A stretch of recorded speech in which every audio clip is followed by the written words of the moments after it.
You can take it away. Thanks. Welcome, everybody. We're very excited that you are here today with us for our Carnegie Math Pathways, Quantway, Statway, and SUNY our first webinar talking about the transition to open educational resources. I'm Jennifer Miller. I'm the Assistant Vice Chancellor for Community College Support at SUNY System Administration, also the Executive Director of the New York State Success Center. So work in the Office of Community Colleges, but also work in the education pipeline piece of this. So we work with all 64 campuses and work. We've been doing this developmental education work for quite some time. I'll introduce our colleagues in a second, but I'm just going to say a few words about the effort that has gone into the work that you're going to see in the transition to OER services. We're very excited. We've spent a long time in this work. I'll just acknowledge before I turn over to Kim, Alma Konich-Franco from our office is also on the webinar, and a member of the team from our office with this work, and the others we'll introduce as we go along. But let me just say a few words about the basis of this for some of you who have not been involved. Many of you have been involved as faculty members over time. Some of you have not, but let me give you a little bit of a history. Over the last decade, SUNY's partnered with Carnegie Math Pathways to support our faculty and ensuring students persist in math and complete degrees and certificates. The courses we're talking about today, Quantway, Statway, have been offered at one point or another to 28 SUNY institutions, impacting more than 20,000 students. The idea is to align student studies and career paths with evidence-based practices for improving student outcomes. We've always wanted the success of these courses and the approach to be experienced by as many students and faculty members as possible across the SUNY system without cost as a barrier. So now that's happening, and we're very excited today to start the conversation around this.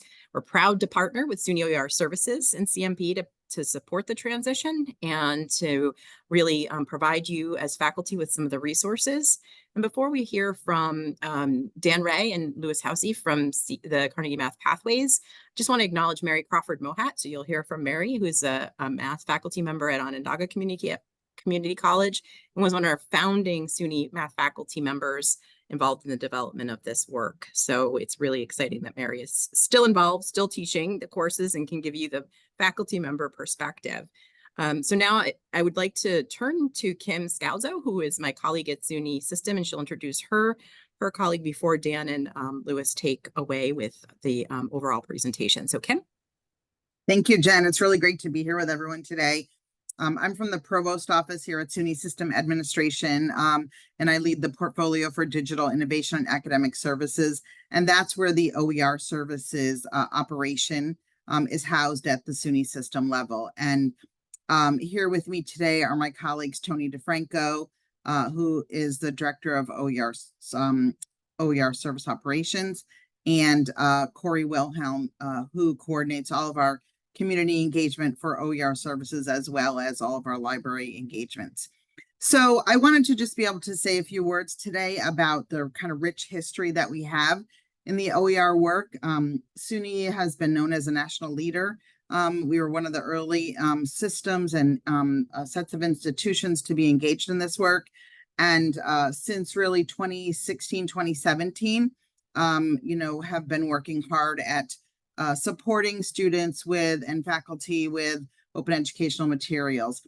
And I want to share just kind of some numbers with you to give you a sense of the impact that our team and working with all the campuses you all have had on the SUNY system. So today, 59 campuses are engaged in utilizing open educational resources with our students. That's a fabulous penetration across the system. We have to date had almost 25,000 classes taught using open educational resources, and more than 3,000 faculty members who have been engaged in teaching those courses. That represents 844,000 plus student enrollments in course sections with OER materials. And ultimately, from a affordability perspective, we're really proud to be able to say that we have saved students over $90 million in that time frame. So we are really thrilled to be able to be working with the folks at West Ed and supporting the work of the Office of Community Colleges and the Education Pipeline and the Math Pathways Initiative to now bring all of this together and be able to increase access and affordability of the Math Pathways content to more faculty to ultimately be available to more students. And one of the primary goals of Open Educational Resources, while we're thrilled that it does support affordability and save students money, we're really starting to now see some of the impacts on student learning outcomes and student success. And I think that's the really exciting work about what our team and our faculty are able to do when we are able to introduce Open Educational Resources into the courses. So with that, I'm happy to turn it over to Dan and Lewis to take it from here. And thank you all for joining. All right. Thank you, Kim.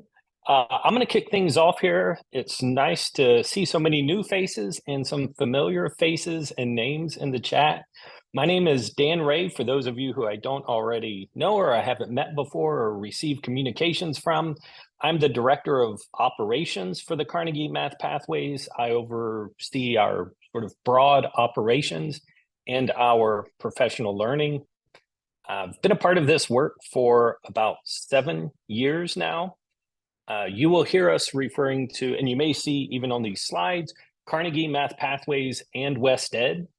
So West Ed is the broader organization. It's a research nonprofit that is focused on improving student outcomes through research and services, K-12 through higher ed and adult ed. Mm-hmm. And Carnegie Math Pathways as a project began about 12 years ago. I came to this work as a Statway instructor. I'm joined by a couple of folks today that I do want to give a chance to go ahead and introduce themselves. First, my colleague at West Ed, Lewis Hosey. Thank you, Dan. Hi, everyone. My name is Lewis Hosey. I'm the Director of Development for the Carnegie Math Pathways project. Just echoing Dan's sentiments, I do see familiar names in the participants list as well. So hello to everyone that I know already, and likewise, hello to everyone that is new to this. We hope that today's webinar is going to provide a lot of rich information about the CMP approach and this transition to the OER space. I'll hand things off to Mary in a moment, but just to tack on a little bit more information, just as Dan did. Similar to Dan, I joined the CMP project, I think a couple of months after Dan did. So we're very much in lockstep in terms of our experience of working with SUNY on implementing and trying to provide as much opportunity to this rich mathematics approach as we can. And yes, very much excited to be here today and to share some very, what I hope will be interesting and exciting details about this transition with you all. Mary, do you want to do a quick introduction? Sure, thanks, Lewis. So I joined the Carnegie Math Pathways before Lewis and Dan, apparently. And it seems like you've been here just as long as I have, but hearing you speak, I got a few years on you. Yeah. So when I joined, we were one of the founding colleges for this, and I will just share that back then, we were told that this curriculum would be OER. So it's super exciting that I know it's taken a while, and I think I have survived 4 platform changes. But for it to finally become and realize that it is an OER course as it was initially intended to be, is pretty exciting. And I know a bunch of you on here because I've worked with you. So welcome back. And I'm kind of excited that we might be able to expand this back out to a whole group of students again. Thank you, Mary. Lewis, there you go. So just to give a little bit of an overview of what we have planned for the rest of the webinar, well, first of all, we sort of come to this without the assumption that you've heard of Carnegie Math Pathways or that you know what QuantWay and StatWay are. So if you are familiar with those courses, like some of you certainly are, you've taught these courses in some cases for years, a little bit of this, especially at the top end, will be a review for you. But we want to give as full an overview of the sort of the background, some of the history with SUNY, but more importantly, the math path approach and why these courses have come to be.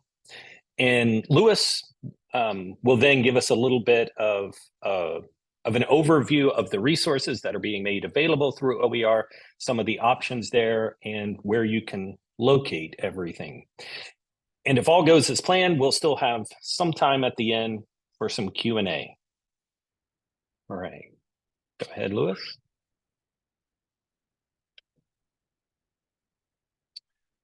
All right, so you will hear us talk about QuantWay and StatWay. And StatWay was actually the first course that was developed by Carnegie Math Pathways. Again, 10 plus years ago.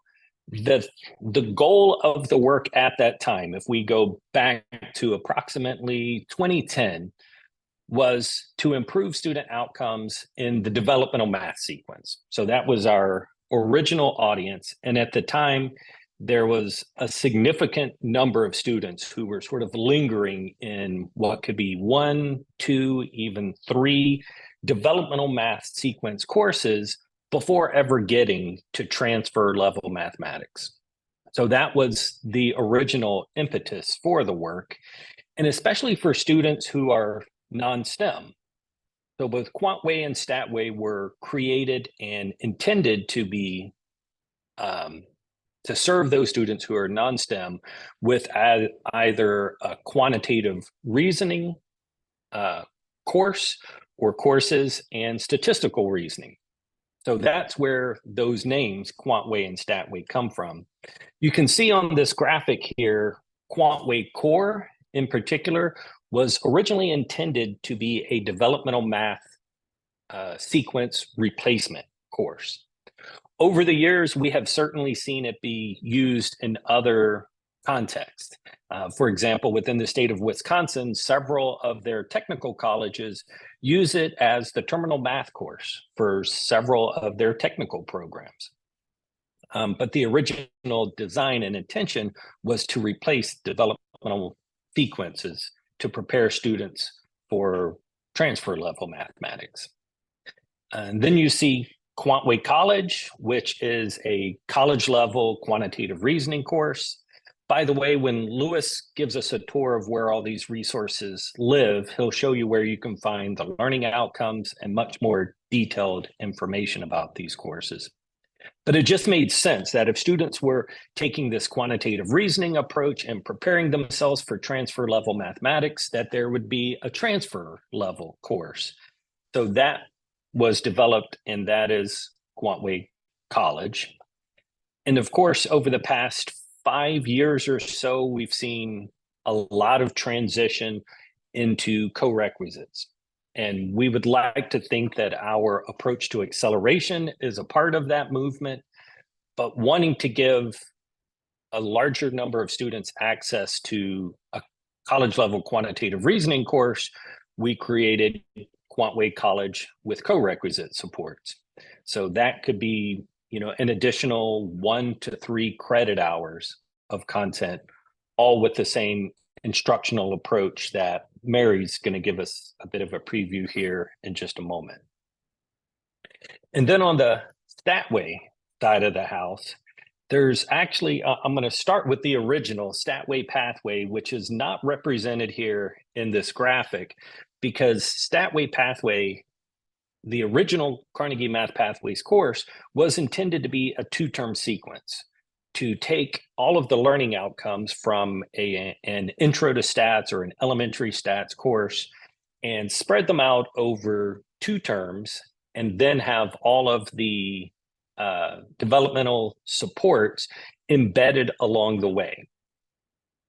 The challenge with StatWay pathway with implementing it for colleges was the model that it still had 2 courses that were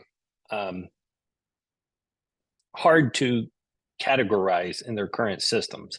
I mentioned at the top that I actually used to teach Statway. I taught Statway Pathway, and I remember teaching an evening course, Statway 1, and the following term, there was not enough students. The course didn't make, so there was no Statway 2. Those students were sort of left alert if they had a job and that they couldn't attend the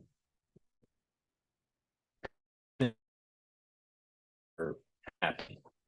So after I realized the course and the way that it was set up was very open to Statway College.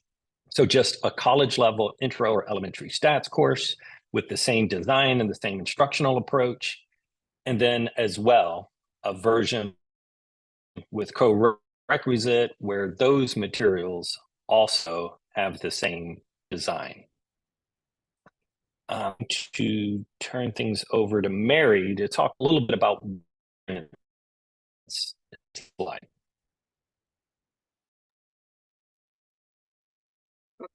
Okay, full disclosure, my internet might be a little unstable.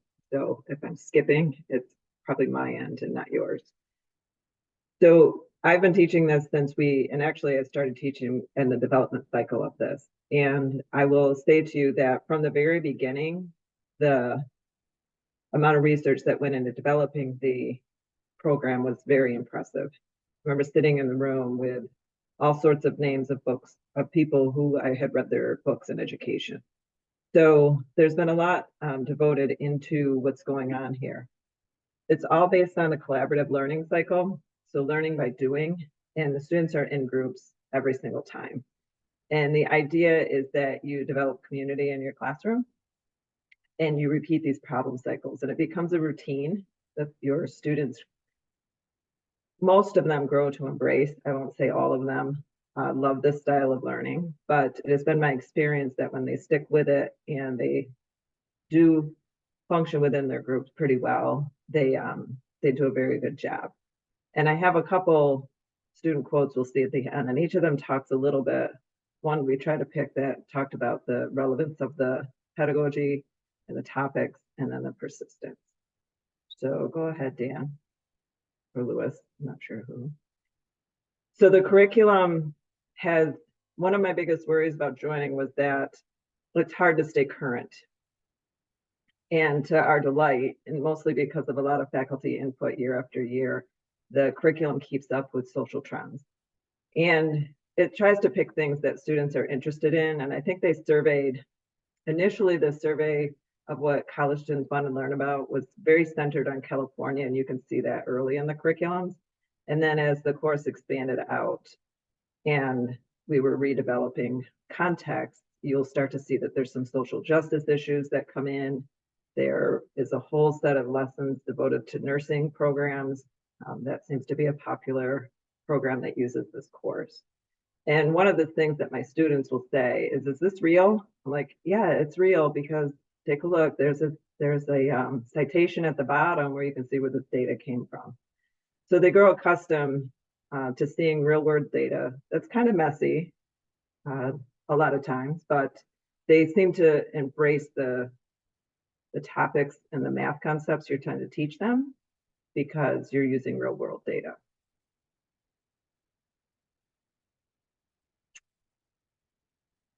And then I feel like this was built from the beginning and it has evolved. And I feel like the package we have now is very solid. In fact, most of my colleagues on my campus who have taught Quantway have embraced the productive persistence and the emotional supports into their other classrooms. One of the easiest things that they can take away from the course and embed into another is the growth mindset activities that we do. And a lot of times the adult students that's coming back, the growth mindset activities, there's a couple that we have embedded in there. They like to take them home to their own children, which is kind of nice. One of the best things I can say to you about my class, so I teach a variety of classes. I usually teach Quantway in the fall semester, so I don't have one this spring. And when I come into my spring classes, even though we're working in groups and they do some collaborative learning, it's just not the same. When I come into my Quantway class, they they're not on their phones. They're usually visiting in their groups. They're catching up with each other. Sometimes they're even working on a homework problem because it's an interesting question. It's not just, an equation that they had to solve. And they'll be talking about a topic that's pretty timely to our class. So if anything, you can pull from the curriculum, push into others. They have a really nice package they call it the productive persistent package, and you could pick and pull from there. So I wanted to share, I took a survey of my class last semester, and they put it on their final exam. And I just asked, if you could kind of think about what geez, Dan, I can't even read that now. My glasses on. Kind of a self-reflection on what was happening. So this student said, this semester taught me that when I put the work in, I will gain good grades in return. I have always struggled in school and always barely passed, but this semester taught me I can't read that. I just needed to. Okay, so who's got it bigger on their screen and can read it? I can do it. I can do it very quickly. But this semester taught me that I am smart. I just needed to find out what worked for me. Math 104 was a class that I loved. It was a class that I got one of my 100 on a test and helped me grow my academic confidence. If I could go back and change something, I would go back and change the mindset I had in the beginning. I felt I wasn't going to be smart enough for college. I now realize I was wrong. So this kind of really speaks to the idea of them really worried about coming into a math class to begin with. And I shared this quote with our advisors because their students are apprehensive about picking a math class. And yeah, I really love what she says here that, so many times they come back and they're looking around like, I don't belong here. And immediately they can sense in this course that they do belong and they have something to contribute. So this is a nice reflection from a student that highlights that. All right, Lewis, you might have to read the next one too. Yes, I'll step in again. So again, this is in response to the same prompt that Mary described a moment ago. Over this semester, I had a lot of highs and lows with the content of this class. I really enjoyed the fact that we were seated in groups because it was helpful for us to put our brains together and figure out problems as part of a group. Multiple opinions can help narrow down the answer. If I could change one thing, I would go back and put more effort into the online preparation because it was helpful with the classwork. I made some friends in this class due to the group seating, and I will miss coming here. I pretty much understood the content of the class and think it was a good fit for me. So again, a student who probably did not want to take a math class was not thrilled that they had to take a math class. May have even been apprehensive about coming into that classroom and sitting down because my tables are in groups when they come into that classroom. So it's a little bit intimidating, but they made some friends here and we'll continue to keep in contact with them and grew a lot of confidence too. All right, last one. I think there's one more. Yep, this is the final one here. Again, same prompt. Honestly, this is probably the most useful math class. I personally enjoyed it and learned so much about leases, renting, percentages, all life skills that are needed in the future. I wouldn't change anything. This was overall one of my favorite classes. So this just speaks to the content of the course. I thought they did a good job highlighting what there was usefulness to it for them.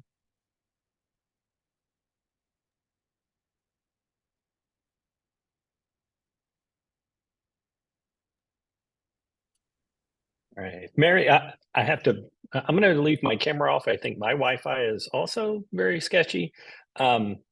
But I want to give you credit there as well. You said it was speaks to the content of the course, but I think it also speaks to your facilitation of the course. I wanted to share with you a little bit again that it's been 10 plus years since this work began. And along the way, it has always been a research project. Originally, it was just one course. I showed the graph earlier how it has evolved into 6 courses.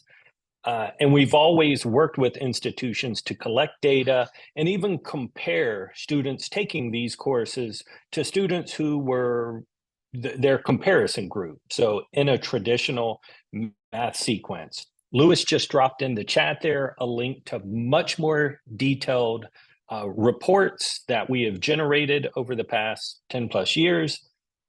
But I wanted to share this as a way of sort of framing where we are now in the work, that these courses have been around, they're mature, and the contextualized nature of it, which Mary just alluded to, has actually just been updated. You think back 10 years ago, we were looking at things like cost per minute on cell phone plans. Not very relevant in 2024. So all of the content is significant brief. And we know that these courses have shown themselves to be impactful students. You know, it's always great to hear from the students like Mary just shared, but I've also been able to visit campuses and talk to students and almost to a person. When asked, they would say that participating in these courses has changed the way that they approach other courses, non-math courses. You know, if they're taking biology, they're intentionally trying to seek out a group of students that they can work with, both in class and out of class.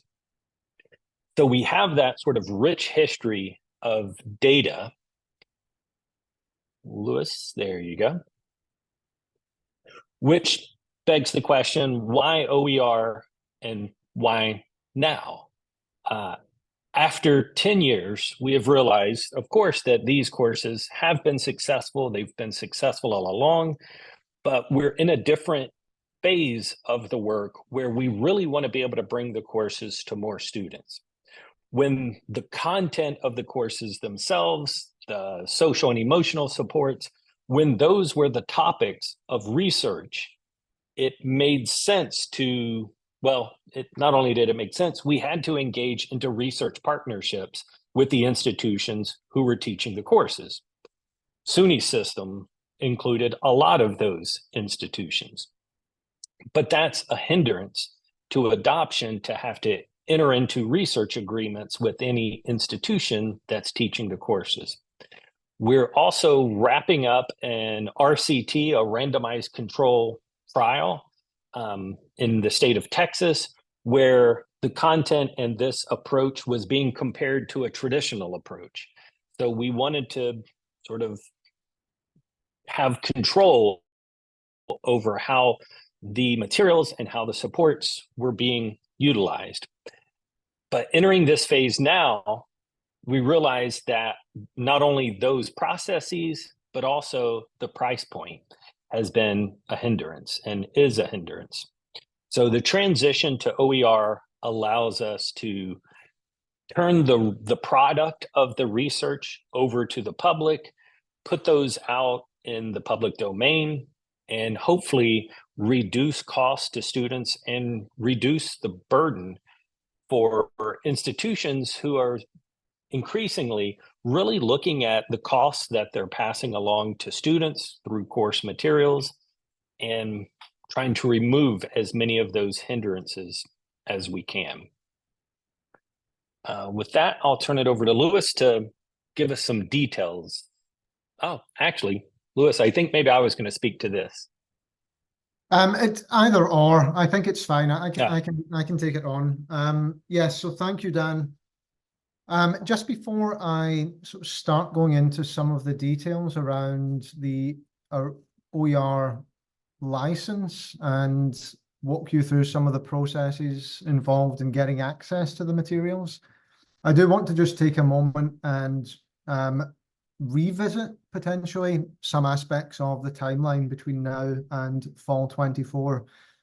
Some of you, if not all of you here, will of course have received the announcement earlier this month that the Quantway and Statway materials went live as OER, and that's what I'll be kind of walking through in a few moments.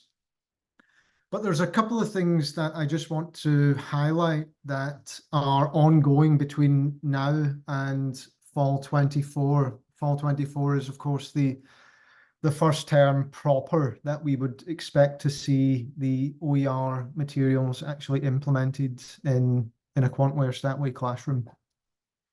I'll very quickly just mention that through the rest of the spring, this is something that I won't spend too much time on later in the webinar, but there are some low-cost technological add-ons that are available. These are completely optional. They're not mandatory in any way if you do want to implement a Quantware Statway course in the fall.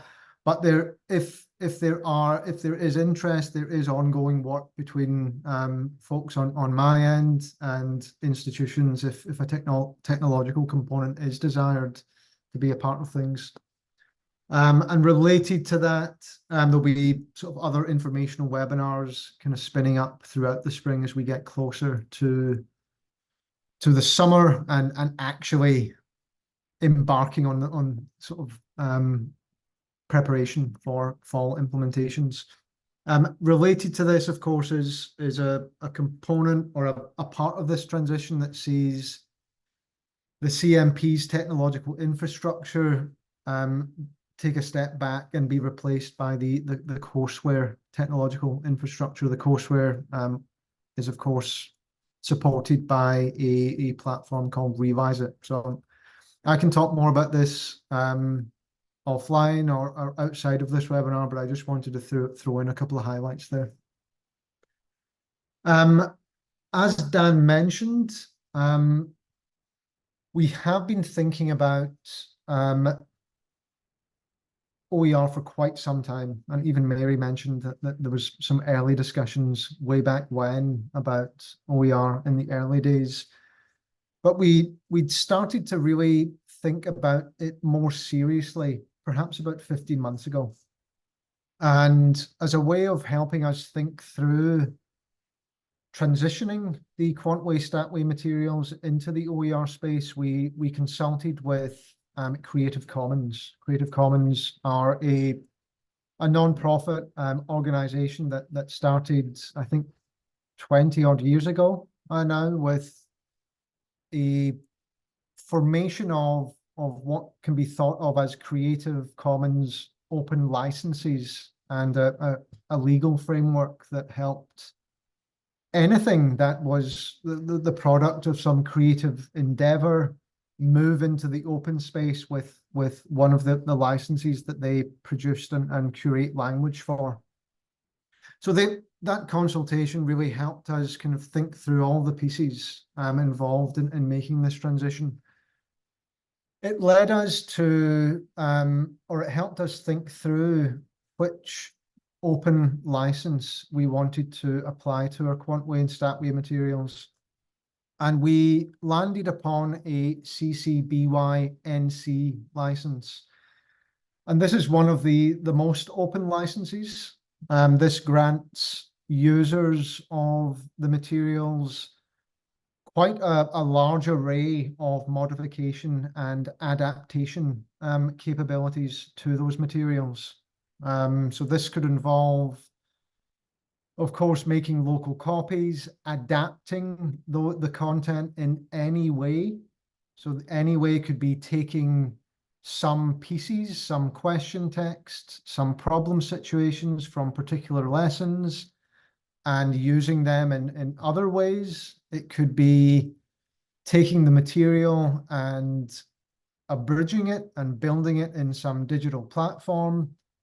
Lots of scope here in terms of modifying and building upon the materials.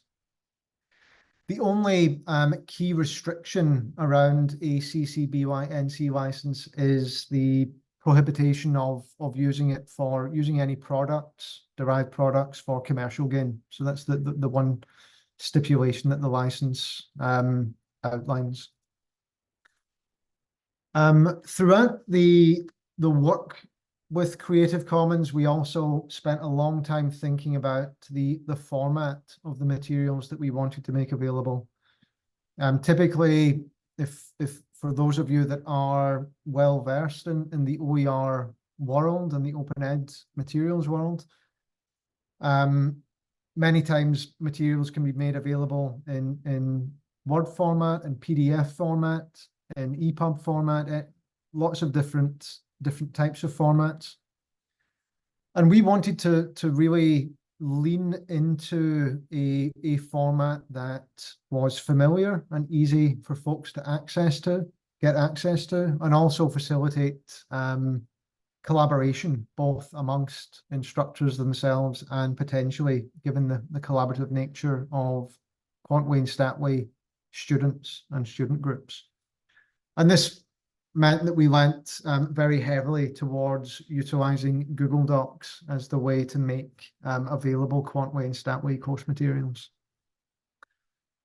So I just wanted to provide a little bit of grounding about the licensing that has been applied to Quantway and Statway and the format that the materials are made available in. At this time, I'm going to be switching screens.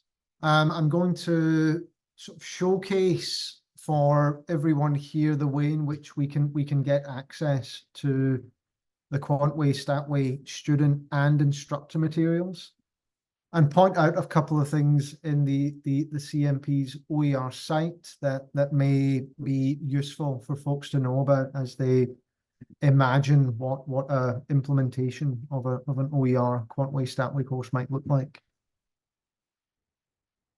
I'm going to take a pause of 30 seconds just to quickly review the chat, just to make sure everything is being responded to. I see Dan is very much on it today, so thank you for that.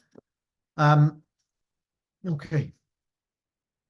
So I'll take this opportunity just a quick shout out to Tony and his team.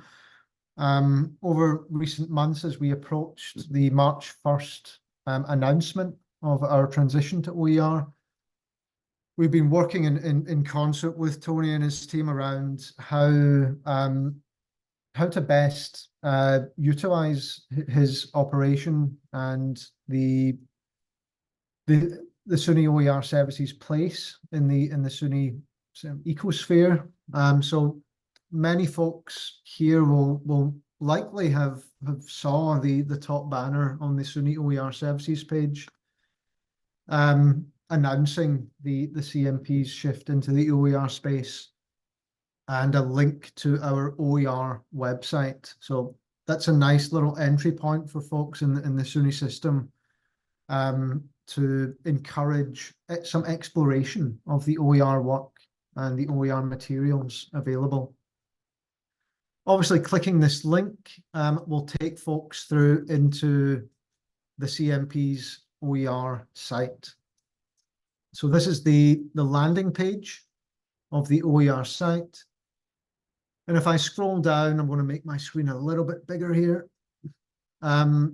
Scrolling down, we can see there are a couple of different areas for folks to explore on this site.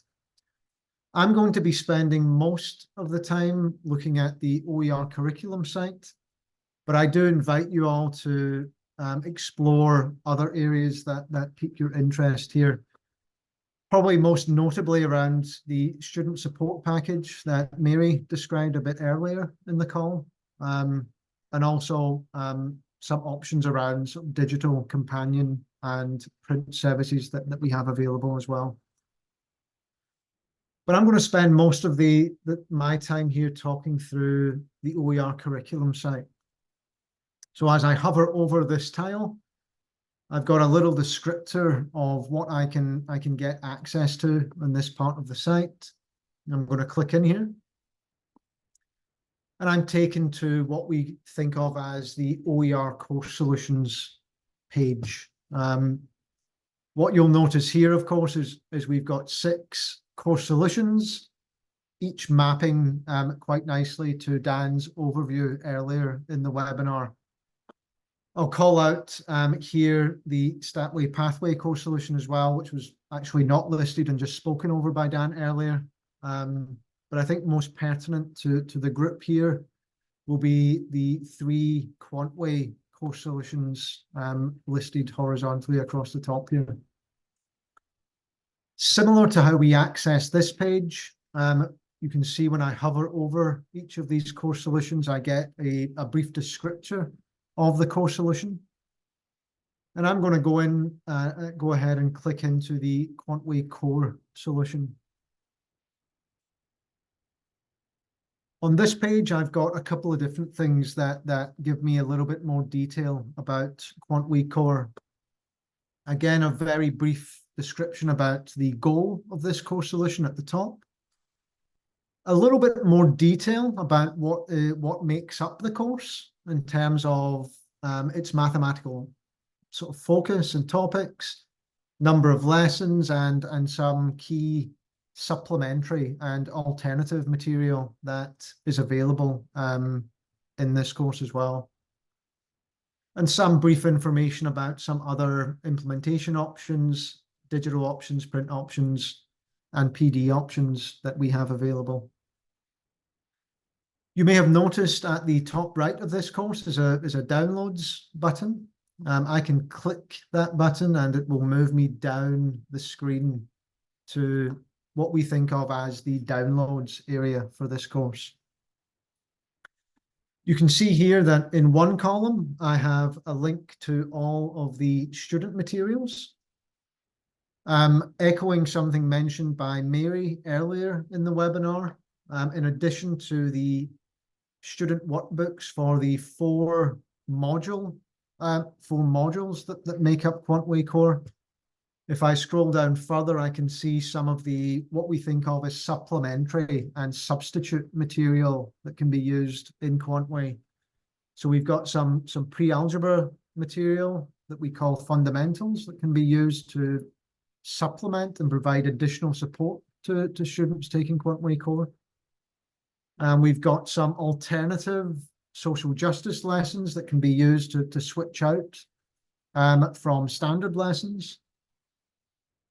And scrolling down further, some of the workforce specific lessons that Mary mentioned. So these are a series of workforce specific lessons spanning healthcare, environment, and information technology, career strands. Now, I can click any of these links. One thing you'll note as well that I'm currently not logged in. So this is available to anyone on the planet that wants to access and utilize the student side materials. So I can click one of these links and it will open up that module in a Google Doc. One key kind of structural element that I'll share briefly here is all the student-facing materials and instructor-facing materials, as we'll see in a moment. We'll start with a table of contents page, and this is a list of all the major components of that module in bookmark fashion. So this allows users to very quickly navigate to different parts of the module material. I also will invite folks to utilize the inbuilt Google Doc outline function as well. So if I click that little outline icon on the top left, it opens up all the key components within each lesson in the module. And this kind of showcases some of the accessibility features of these documents. They're fully nested and use sort of the appropriate headers for all the section. So it makes it super easy for users to navigate. So that is how folks can access student-facing materials. One thing I'll be sure just to call out here, and this applies to access for all users and access to all the Google materials, is of course the first thing you're going to want to do if you access one of these materials is make a local copy. So you'll notice here that I have this request edit access. We will not be granting that to anyone. I've already had to field some requests along those lines. The versions that we make available are, of course, the canon versions of these materials. And we, of course, will be continuing to do some context work and materials update over the years to try and keep these materials as fresh as possible, even though they are in the OER space. So I do encourage you to bake in that routine if you're exploring these materials, to make local copies. And then, of course, you can do anything you want with that local copy. Some of you may have already noticed as well that if I navigate back to my Quantway Core course solution page, in the instructor column here, I can see everything that's listed, but it's grayed out. And I've got a couple of prompts both at the top here and in parenthesis at the top of the column that instructor materials do require instructor access. So of course, I'm sure this will make everyone happy here, and we wanted to ensure the robustness of the instructor facing materials. So we have implemented a very brief instructor vetting process to ensure that those with access to the instructor materials understand the responsibilities involved around using instructor OER materials. What we can do to get that is simply click the sign up link at the top of the page. There's some very brief fields that we need to fill out: first name, last name, email address, institution, and role at the institution, and some options around what your preferences would be in terms of any communications from ourselves, and simply clicking the submit access request. That comes through to Dan and I, and we do a quick vetting procedure just to make sure that the request is from a legitimate educator or agent, educational agent at an institution. We typically will get back to folks within 2 business days, but as a thank you for being on this webinar, if you do navigate to the site, and I'll go back to the homepage and throw it into the chat here. If you do navigate to the site on this call or shortly after, Dan and I will do a quick pass through submissions when we finish up and give you access right away for the instructor materials. Once you get access, you'll be able to log into the site. And what you will then see if you navigate to a Course Solutions page is that you now have access to all the associated instructor material counterparts to the student side. I can click into any of these links, and we see again that even though this is instructor materials, everything is linked in the table of contents, again allowing for quick and easy navigation to what it is that we're interested in. I do encourage folks, again, once you access a Google Doc and you do want to explore and start playing around with things, that you do bake it into your routine to make a local copy in order to do that. As Dan mentioned, and I think he'll be happy that I've got this in my notes, a critical thing for those perhaps unfamiliar with Quantway and Statway, a good first thing to begin exploring would be the learning outcomes that become available upon instructor access.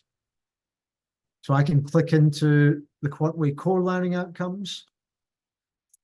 And again, using the inbuilt outline function, I can open that up and start sort of shifting easily and moving easily to different parts of the learning outcomes that I'm interested in.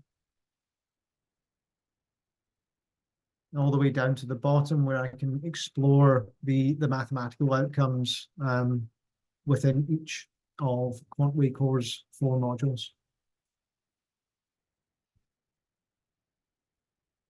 A second thing I'll call out here as well is once you get access as an instructor, again, this will be super helpful for those perhaps less familiar with Quantway and Statway, but there is a Getting Started Instructor Guide.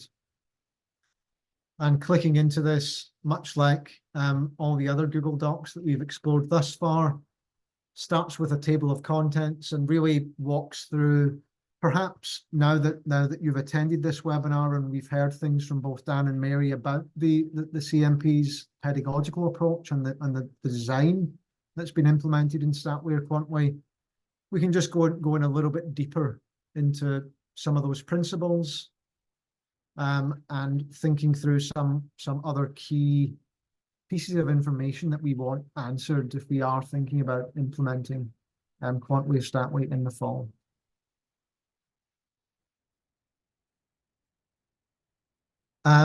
A couple of final things that I just want to mention before I wrap up. I know we've got about 9 minutes left, and I do want to leave a little bit of time for questions.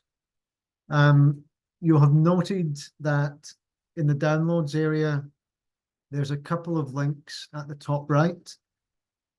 And these links are really just what we could think of as just-in-time supports for instructors in a couple of different arenas. I'm going to open up the attribution page here. And this just gives a little bit more information and detail around the license that I mentioned earlier in the webinar, the CC BY NC 4.0 license, what it grants users permission to do, and noting that anything that is done is not allowable to be used for a commercial purpose. But it also outlines a plea on the behalf of CMP in this work is that there is the ask that if materials are copied and modifications are made, there's examples here of how we would like attribution to be given to us as the original creators of Statway and Quantway. And this just allows anyone who stumbles across your derivative versions to know where things came from. So it's very simple, and we've provided a couple of examples here. Similarly, one of the aspects of Google Docs that some of you may be aware of is all the inbuilt accessibility features that are present in Google Docs. On this accessibility page within the site, we spend just very briefly, some brief amount of time talking about some of the accessibility measures that we have implemented in Quantway, Statway materials, both student side and instructor side. So all the images have alt text. As showcased in some of the Google Docs that I accessed, we've paid particular attention to use of header styles and nesting, both for ease of navigation and also to assist screen readers, and also the use of hyperlinks throughout the documents. So the reason why I want to raise the visibility of this is, of course, when we start thinking about adapting and modifying materials, we want to be sure that what we produce goes some way to satisfy key accessibility criteria. And this is just some support for that. Final thing before I stop talking here is what we call a modification and export support page. It starts just by talking a little bit again about some of the features of the license that we've applied, but it talks through the process of making a local copy and editing in Google Docs.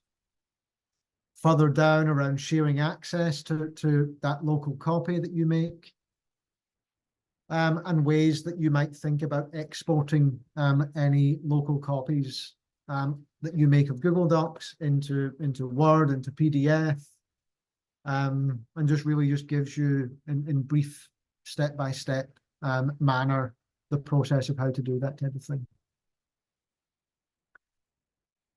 At that, and I think I'm pretty good on time, that takes us to just 5 minutes before the top of the hour.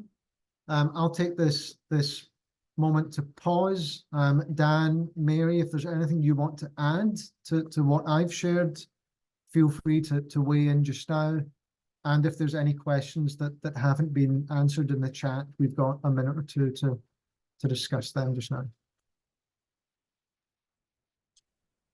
Thanks, Lewis. I'll be very quick. A handful of you have already requested access, and I've given you that access. So you should have an email confirmation for you to set up a password for instructor access.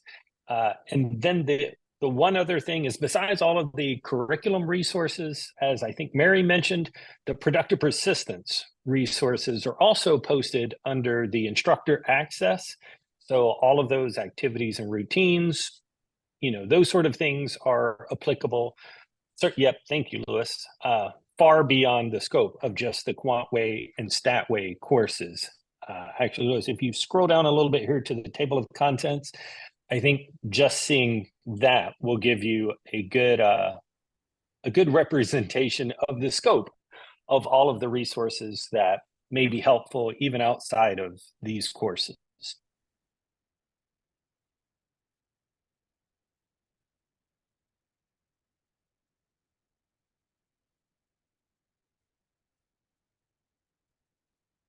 I guess just one thing, if folks are still formulating any lingering questions, would be if, I don't know, Mary or someone on the SUNY side wants to spend 30 seconds around the thinking around professional development. Could be something that some folks might find interesting as they formulate any last questions. I'll let Jennifer or Cam or somebody comment on that. Yeah, so we definitely are planning to do some professional development as a follow-up to this informational webinar series. We'll have more information to share in the coming weeks, but definitely planning to offer professional development opportunities. Superb. Thank you, Kim.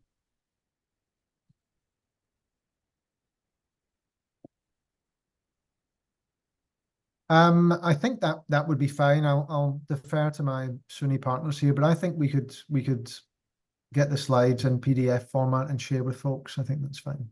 Yeah, I think that'd be great. Mm-hmm. And we have the recording too. Mm-hmm. I will share with you all. I have a QuantWay college class on the books for the summer. If it runs, I will share the time that class is offered, and anybody is more than happy or willing to come to Onondaga to observe, that's fine. And I have, I think, 3 sections in the fall. 2 of them are regular face-to-face, and for the first time, we're going to try to do a hybrid section. So if you don't adopt for next year, I'm more than happy to host you at a number of people in my classroom. Great. Thank you. That's great, Mary.